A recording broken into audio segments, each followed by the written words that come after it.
what I'm left thinking that you're kind of saying, but I just would love to hear you reiterate it. How Yes. does that connection between mind and body then help someone overcome an anxiety disorder or whatever they're coming in to work on? Yes. So I think it's like the same way that understanding that like you were having, so before people really kind of, I think, into therapy, a lot of the times they're saying things to themselves all the time, but they don't know they're saying it. It's happening below the level of awareness. And so they're not able to sort of decide whether or not the thought is true. They just, for example, catastrophizing, right? You do it and you don't know you're doing it, and then all of a sudden you're really scared. And so when you help a client understand, like, well, you're telling yourself that you're going to lose your job and become homeless, they're like, oh yeah, that's why I'm so scared. Because like I really was telling my body that it was about to be homeless.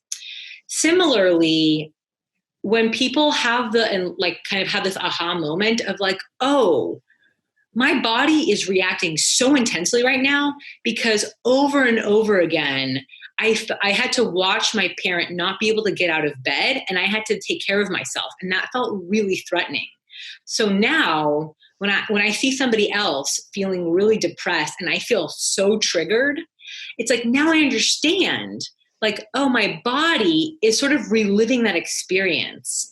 And so if I can kind of remind my body, like, hey, you're safe. And if I can bring almost like a parenting sense of compassion and curiosity and just labeling what's going on inside of me, there is something inherently stress reducing or anxiety reducing about being able to give language and to have understanding about what's going on inside of us. So the actual education about how the past is living in the present and how it's impacting us really helps assuage people's anxiety, because there's an understanding about what's going on inside of them, right? The unknown about why we get so triggered sometimes in itself is anxiety provoking.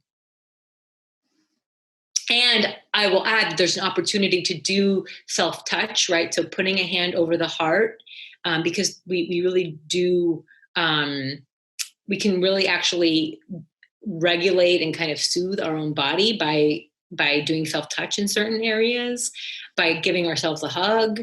You know, the language of the mind is language, or the way that the mind communicates is through language, but the way that the body communicates is through sensations. And so touch as a sensation is the original sort of language of safety, right?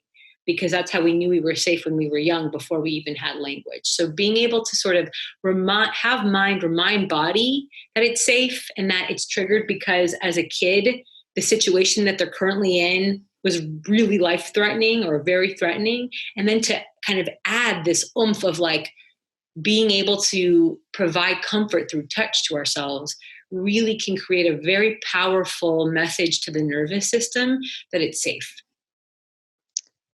Thank you so much. So everything about that was really wonderful. I think I like to talk about curiosity and compassion also, but often from a different angle. So thank you so much for everything you just said about the mind and the body. Do you have anything else you want to say before we end? Just that I think you do incredible work, and I'm grateful that you exist as a clinician in this space. And just hope you keep doing what you're doing. Thanks so much. Same to you. Thanks for your time. Thanks. Bye.